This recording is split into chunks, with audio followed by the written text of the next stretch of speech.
اعوذ باللہ من الشیطان الرجیم بسم اللہ الرحمن الرحیم سبحان اللہ و بحمدہ سبحان اللہ العظیم اللہم صلی علی محمد و علی آل محمد و علی عبدہ المسیح الموعود انکا حمید مجید۔ معزز ناظرین، السلام علیکم ورحمۃ اللہ وبرکاتہ۔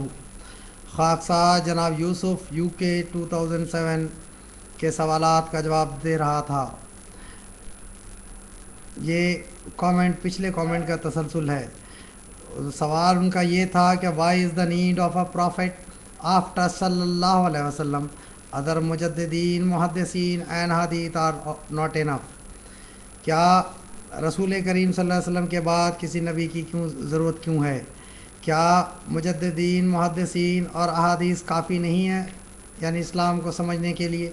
تو اس کا میں جواب دے رہا تھا۔ میں گلف وار کو سامنے پیش کر رہا تھا، جس میں نے یہ حدیث پیش کیا تھا جس میں رسول کریم صلی اللہ علیہ وسلم نے کہا کہ عرب سے میں یہود کو نکال دوں گا۔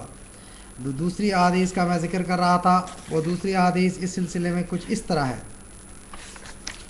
جو حضرت ام المومنین حضرت عائشہ رضی اللہ تعالی عنہ سے مروی ہے، جو کتاب صحیح مسلم باب قراءۃ الاستعانہ میں ہے۔ ام المومنین حضرت عائشہ رضی اللہ تعالیٰ عنہ فرماتی ہیں کہ حضرت صلی اللہ علیہ وسلم جب غزوہ بدر کے لیے جا رہے تھے تو بمقام بحر و بر آپ کو ایک شخص ملا جو اپنی بہادری اور دلیری کی وجہ سے بہت مشہور تھا۔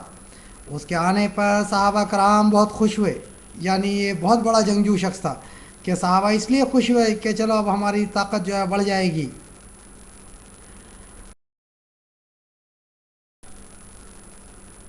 اس کے آنے پر صحابہ کرام بہت خوش ہوئے۔ اس شخص نے حضرت صلی اللہ علیہ وسلم کو کہا کہ میں آپ کی جنگ میں مدد کرنے کے لیے آیا ہوں۔ رسول اللہ صلی اللہ علیہ وسلم نے اس سے پوچھا کہ کیا تم اللہ اور اس کے رسول پر ایمان رکھتے ہو؟ اس نے کہا نہیں۔ آپ نے فرمایا واپس چلا جائیں، مشرک سے ہرگز مدد لینا نہیں چاہتا۔ پھر تھوڑی مسافت طے کرنے کے بعد وہ شخص پھر آپ کی خدمت میں حاضر ہوا اور اس نے وہی پیشکش کی جو پہلی بار کی تھی۔ حضرت صلی اللہ علیہ وآلہ وسلم نے پھر اس کو وہی جواب دیا جو پہلی بار دیا تھا کہ تو واپس چلا جا، ہرگز مشرک سے مدد لینا نہیں چاہتا۔ پھر وہ شخص تیسری بار آپ کے پاس آیا اور وہی پیشکش کی۔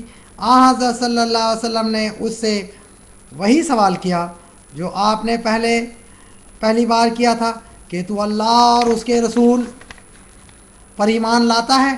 اس نے کہا ہاں۔ چنانچہ اس پر رسول اللہ صلی اللہ علیہ وسلم نے فرمایا اب تو ہمارے ساتھ چل۔ میرے پیارے بھائیوں، یعنی ایک رسول کریم صلی اللہ علیہ وسلم کو سخت ناگوار تھا کہ اپنے ساتھ مشرک کو لے کر کسی جنگ میں لڑے، اور جناب یوسف صاحب آپ کے مفتیان نے یہ فتویٰ دیا ہے کہ یہود اور نصارہ کی مدد جائز ہے، اور پریکٹیکل کر کے دکھایا گیا ہے۔ کیا ان کو عربی نہیں آتی تھی؟ کیا یہ احادیث عربی میں نہیں ہے؟ کیا قرآن کریم کی وہ سورہ نساء کی آیت نمبر 60 یہ عربی میں نہیں ہے؟ اگر قرآن احادیث ہے اور نبی کی ضرورت نہیں ہے تو یہی حال ہوگا۔ اب دیکھیں اس پر جو فتاوے دیے گئے ہیں وہ کس قدر ہیں، وہ ذرا ایک ایک کر کے پیش کرتا ہوں۔ سعودی عرب کے مفتی صاحب نے جو فتویٰ دیا ہے، وہ فتویٰ جو ہے دراصل عباس مدنی صاحب جو الجزائر میں محاذ اسلامی کے ترجمان ہیں، انہوں نے سعودی عرب میں جو غیر ملکی فوج کو بلانے کی مخالفت کی تھی، تو ان کے اور اس کے خلاف فتویٰ دیا تھا۔ ان کے فتویٰ پر سعودی عرب کے مفتی شیخ باز صاحب نے جو فتویٰ دیا وہ کچھ اس طرح ہے۔ عباس مدنی جو کہ الجزائر میں محاذ اسلامی کے ترجمان ہیں اور جنہوں نے سعودی عرب میں غیر ملکی افواج کے بلائے جانے پر سخت تنقید کی تھی، ان کے اس بیان کا جواب دیتے ہوئے شیخ باز مفتی سعودی عرب نے فرمایا یہ غلط ہے اور حقیقت کو نہ سمجھنے کا نتیجہ ہے۔ جو بات منع ہے وہ یہ ہے کہ مسلمان کفار کی مدد مسلمانوں کے خلاف کریں، کہ مسلمان کفار کی مدد مسلمانوں کے خلاف کریں۔ لیکن جو افواج، اب وہ حدیث جو میں نے پیش کیا اس میں جو کفار، مسلمان جو ہے کفار کی مدد نہیں کر رہے تھے، ایک کفار آ کر کے مدد کا آفر جو ہے رسول کریم صلی اللہ علیہ وسلم کو دے رہا تھا دوسرے کفار کو ختم کرنے کے لیے، جس آفر کو رسول کریم صلی اللہ علیہ وسلم نے سرے سے نکار دیا، ریجیکٹ کیا ہے۔ اور اس طرف دیکھیں مفتی صاحب کا فتویٰ کیا ہے۔ مفتی صاحب فرماتے ہیں یہ غلط ہے اور حقیقت کو نہ سمجھنے کا نتیجہ ہے۔ جو بات منع ہے وہ یہ ہے کہ مسلمان کفار کی مدد مسلمانوں کے خلاف کریں، لیکن جو مسلمانوں کا دفاع لشکر سے کریں اور وہ بھی محدود پیمانے پر، اور مسلمانوں کے ملک کی حفاظت کرے اور ان کے مقدس مقامات کی حفاظت کرے، ان غیر مسلم افواج پر کوئی اعتراض نہیں، بلکہ ان افواج کا تو ہمیں مشکور و ممنون ہونا چاہیے۔ انا للہ و انا الیہ راجعون۔ اور یہ فتویٰ جو ہے یہ جریدہ القدس کے صفحہ نمبر 2 میں 21 اگست سن 1990 کو شائع ہوا ہے۔ اب آپ ذرا دیکھیں کہ ممنون و مشکور ہو رہے ہیں، اور وہ نظارہ دیکھیں جنگ بدر میں جاتے وقت کہ جب وہ شخص آتا ہے جو بہت بہادر ہے، بہت بڑا جنگجو ہے، دیکھ کر صحابہ جو ہے وہ خوش ہو جاتے ہیں، لیکن رسول کریم صلی اللہ علیہ وسلم نے ایک ہی سوال کیا، کیا تو اللہ اس کے رسول پر ایمان لاتا ہے؟ تو اس نے کہا نہیں، تو آپ نے کہا چلے جاؤ، میں مشرک سے مدد لینا نہیں چاہتا۔ اب کیا جارج بش سینئر یہ مسلمان تھا؟ کیا اس نے لا الہ الا اللہ محمد رسول اللہ پڑھا تھا؟ یہ کون سی پالیسی ہے؟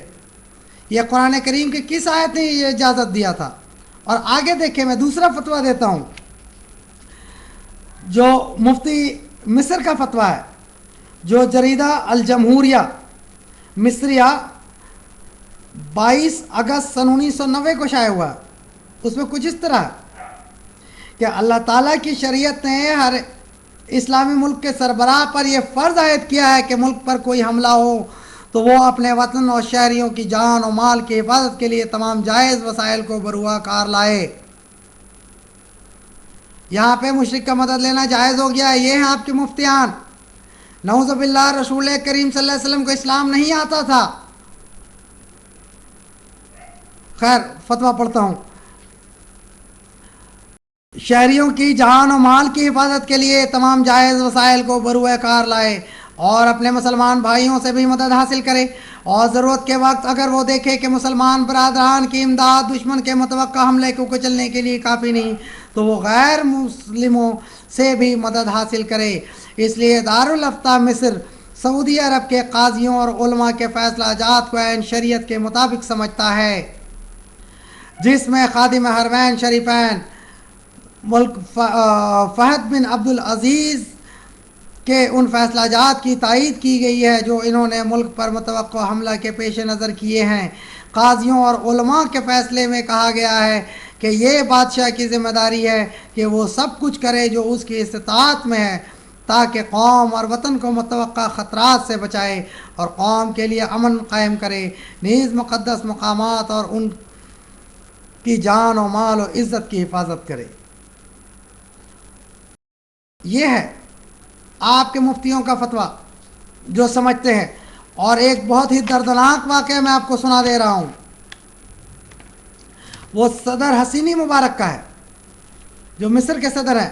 وہ کہتے ہیں، ان کا جو بیان ہے یہ جریدہ القدس کے صفحہ نمبر 2 میں 18 ستمبر سن 1990 کو شائع ہوا۔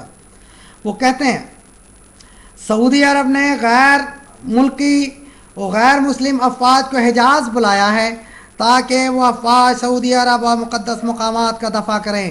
میں یہاں یہ کہتا ہوں کہ انسان کو تو یہ حق بھی حاصل ہے کہ وہ شیطان کو بھی اپنی زمین اور قوم کے دفاع کے لیے بلائے۔ انا للہ و انا الیہ راجعون۔ یہ ہیں رہبراء رہبر وطن کے انشاءاللہ تعالی